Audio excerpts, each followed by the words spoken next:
مرحبا أهلا النوادي. Nah, kuburan ini Nabi katakan nasihat yang paling terbaik. Kafa bil mauti wa'iza. Cukuplah kematian itu sebagai nasihat. Jadi ketika masuk ke kuburan, kita harus punya adab dan etika. Tidak boleh bersuara keras di dalam kuburan, tidak boleh menginjak kuburan orang, tidak boleh duduk kecuali sudah selesai dikuburkan, tidak boleh bercanda di dalam kuburan, di tempat pemakaman. Nabi katakan itu nasihat. Kalau hati kalian hidup, itu tempat akan menyadarkan kalian suatu saat kalian juga akan seperti itu. Kita hidup hanya tunggu menanti waktu masuk ke rumah kita. Rumah abadi kita yang pertama itu adalah kuburan. Ibrahim bin Adham, ada orang bertanya kepada beliau, tolong tunjukkan perkampungan. Beliau antarkan ke mana? Ke kuburan. Orang ini marah, kurang ajar. Saya minta berikan petunjuk ke satu kampung, kau bawanya ke kuburan, dipukul dengan kayu sampai darah keluar. Ibrahim bin Adham mengatakan, idrib, silakan pukul ini kepala toliman asarobah, yang dulu pernah bermaksiat kepada Allah, pukul.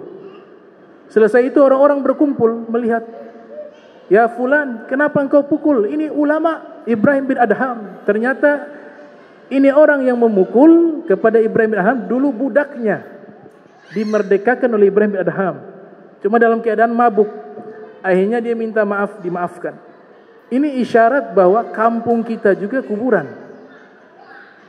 Nabi katakan, awwalu manzilin min manazilil akhirah wa akhiru manzilin min manazilid dunya. Kuburan itu adalah rumah pertama bagi kampung akhirat.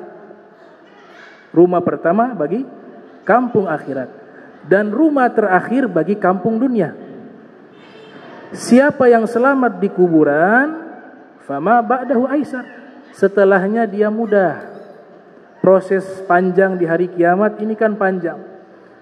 Kita bangkit ruh dan jasad. Imam Ghazali mengatakan kita dibangkitkan secara ruh dan jasad. Di situ kita berdiam 300 tahun. Kemudian ada proses namanya perhitungan, hisab, ada proses namanya mizan, timbangan amal. Ditimbang amal kita satu persatu. Mana yang lebih berat?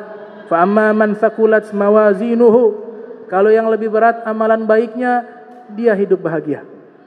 Tapi kalau yang berat dosanya, dia celaka. Ada juga kejadian imbang, dosanya 50%, pahalanya 50%. Malaikat tidak berani memutuskan. Allah Ta'ala perintahkan untuk membawa mereka ke satu tempat namanya Al-A'raf.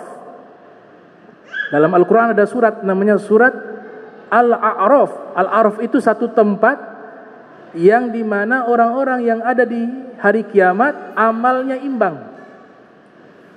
Amalnya imbang. Dosanya dengan pahala kebaikannya sama.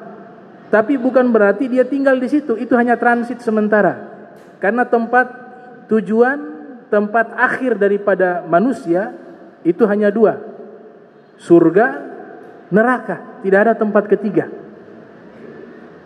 Nah, dia menanti di Al-A'raf itu menunggu bantuan. Menunggu bantuan. Kalau bantuan tidak datang, neraka. Bantuannya siapa? Bantuannya Nabi Muhammad. Itu yang namanya syafaat. Syafaat. Syafaatnya Nabi. Atau syafaatnya seorang wali.